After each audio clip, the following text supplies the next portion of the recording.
Goblins, welcome back to another episode on the wicked Kawasaki ZZR1400.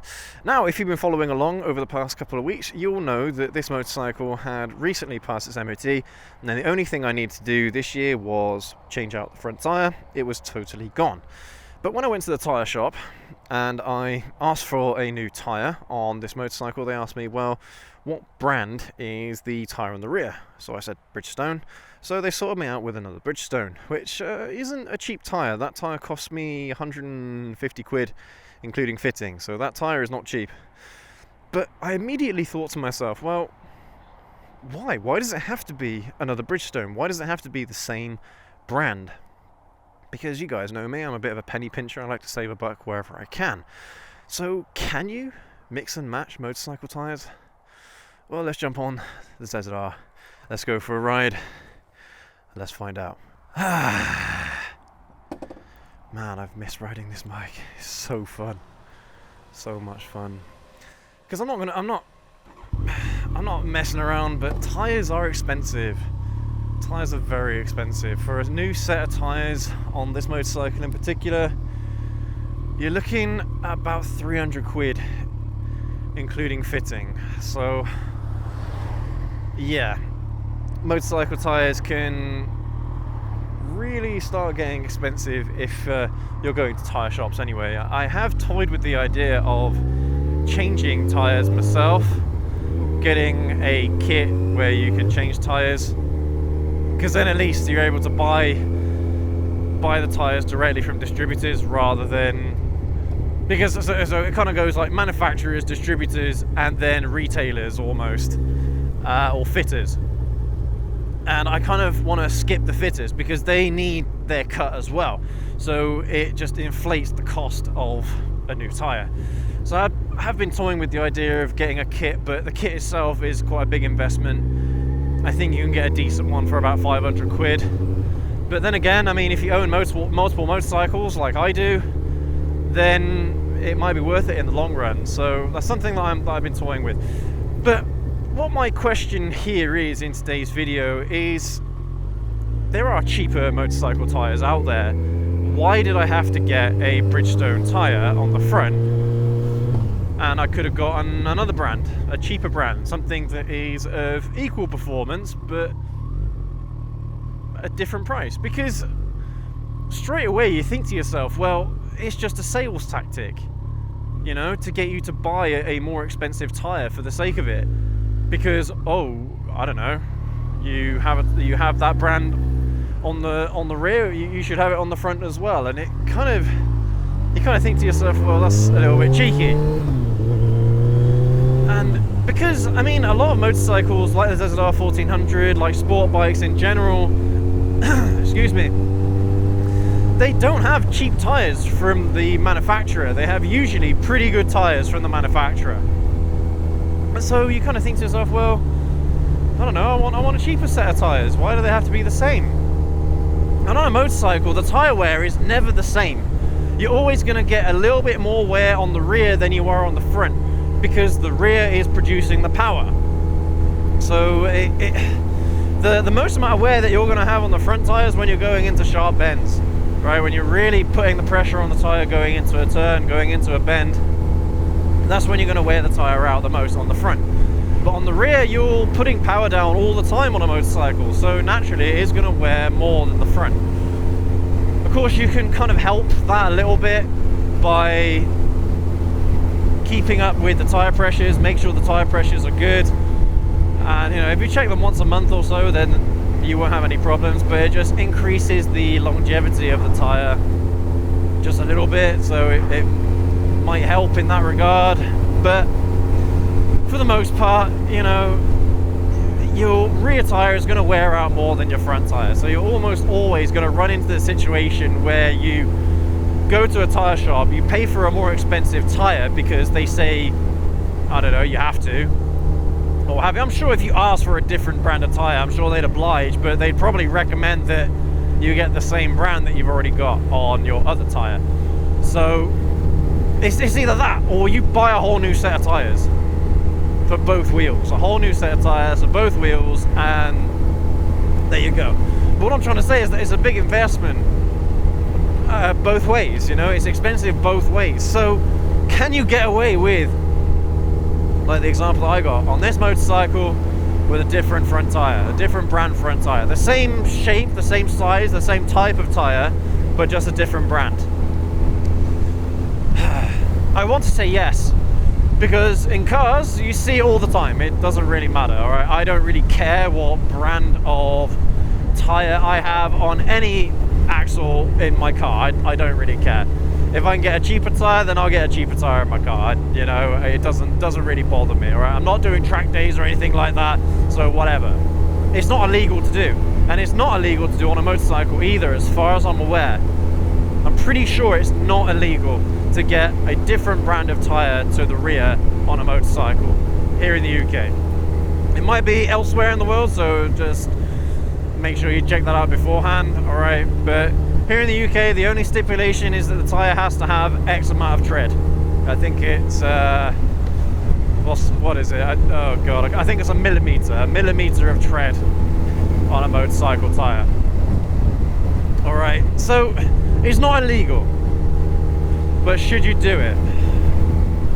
Right, me in the position that I'm in, talking to an audience, I have to say, buy the same tires, all right? Buy the same tires. So if one wears out more than the other, buy the same brand. Yes, it's a bit of a kick in the teeth because it's more expensive, but the problem is with motorcycles is that there's not a lot of contact between the motorcycle and the ground. The only two contact points are the wheels, you know?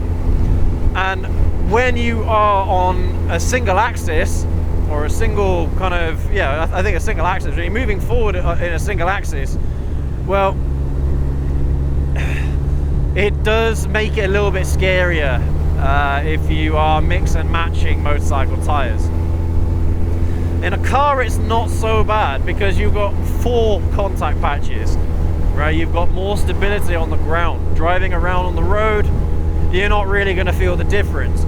You might feel a bit of a difference in terms of longevity of the tire. Maybe the tire will wear a little bit more if you buy a cheaper tire on that particular end, but for the most part, it doesn't really matter. Whereas on a motorcycle, it probably does. Now, when I looked into this,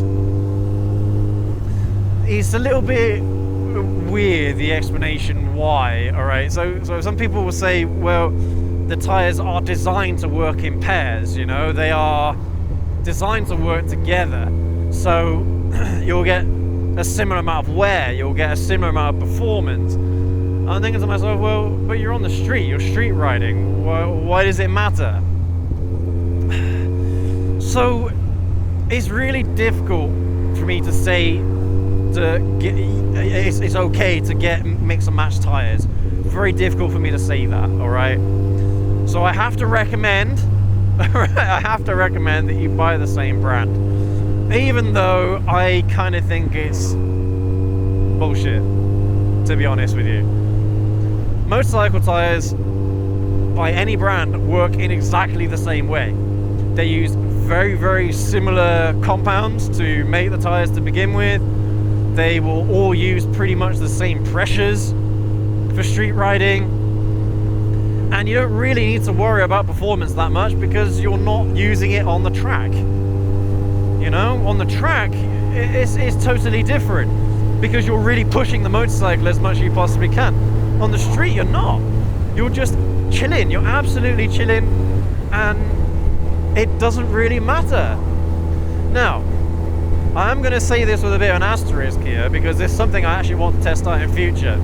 If I do get a motorcycle tire change kit, I want to try that out. I want to buy a different brand tire. I'll do this on my ZX-9R, right? I'll buy a different brand tire and I'll stick it on the bike. So I've got mix and matching tires on the ZX-9, and we will see if I feel any difference whatsoever and whether or not it's something that really matters, especially on a motorcycle like the ZX-9R, where for God's sake, is a 24-year-old motorcycle. Who cares? I just need it running. It doesn't matter how good the tires are, I just need it running. And that might be an interesting little experiment to see whether or not I feel any difference in day-to-day riding between matching tires and mix and match tires. That'll be very, very interesting. But let me know in the comment section if that is something that you want to see. Alright? Because it's not going to make the motorcycle any less dangerous or any more dangerous to ride, I don't think.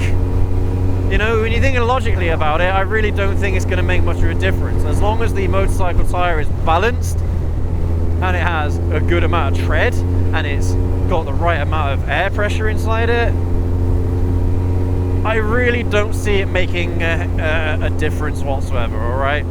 If any of you have had that experience before, drop it in the comments. Let me know what it was like, whether or not you notice any difference whatsoever, right? Because outside of specialist use cases like off-roading, like track day riding, something like that, I really don't see how it's going to make much of a difference whatsoever. But that is just my opinion, alright? That is just subjective. I don't have any data to back that up, but it's something I want to test out. But from the research that I've done, the consensus is that you should always buy matching tires on the front and the rear, and that is why at the tire shop, that is what they will insist you do.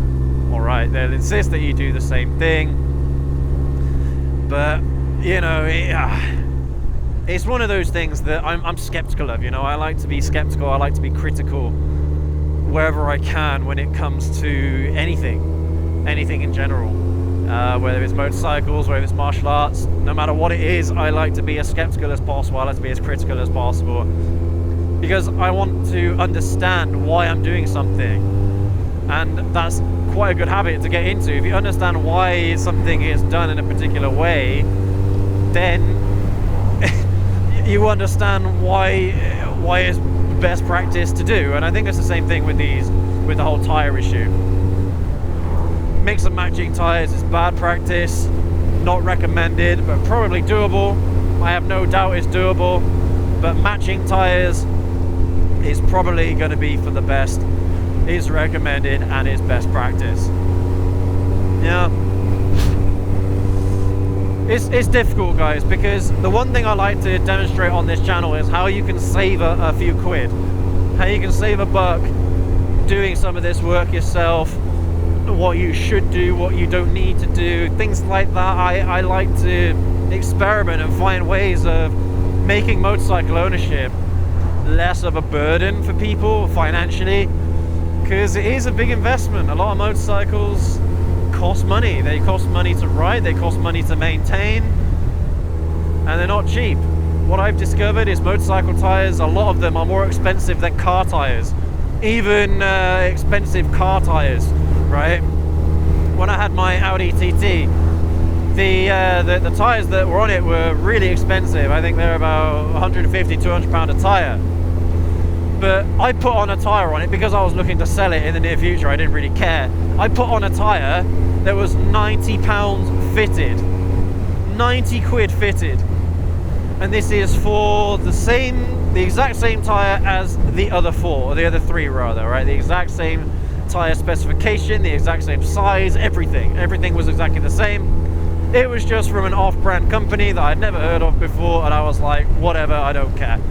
And as I drove it around for the next month, 2 months or so, I noticed no difference whatsoever, apart from under hard acceleration, that tire would always lose traction before the others.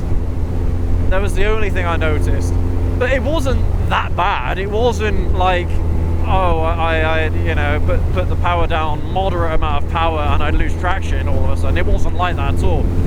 It was only ever under hard acceleration and only in first gear from a standstill. So it wasn't actually a bad tire for street use for me, in my opinion. It wasn't a bad tire, and I can't even remember what it was. But motorcycle tires are expensive, all right? Now, I like to save a buck, yes, but not at the risk of my life, okay? So I'm not gonna buy a motorcycle tire that isn't well reviewed, all right? If it's an off-brand tire that you've not heard of before, do some research, check out some reviews, make sure that it's safe, make sure it has the right certifications, yeah? Don't get a tire that is bottom of the barrel cheap, all because it is, right? You don't need to do that, all right? Get a tire that is cheap enough, that is within a reasonable budget. Do your research on it, make sure that it's a decent tire in terms of safety. It might wear a little bit more than the rest, but that doesn't necessarily matter as much either, right? But do your research. When you're buying a pair of tires, do the exact same thing, all right? You don't have to buy a pair of Bridgestones or a pair of, I don't know, whatever brands there are out there, Michelin or whatever, right? You don't have to buy those kinds of brands, but just make sure that they are reliable, make sure they're safe, make sure that they can do their job adequately for your use case. All right, make sure you're not compromising on the safety. That's the main thing. That's the main thing with tires, all right? It's the only thing that keeps you from the ground are your tires, all right?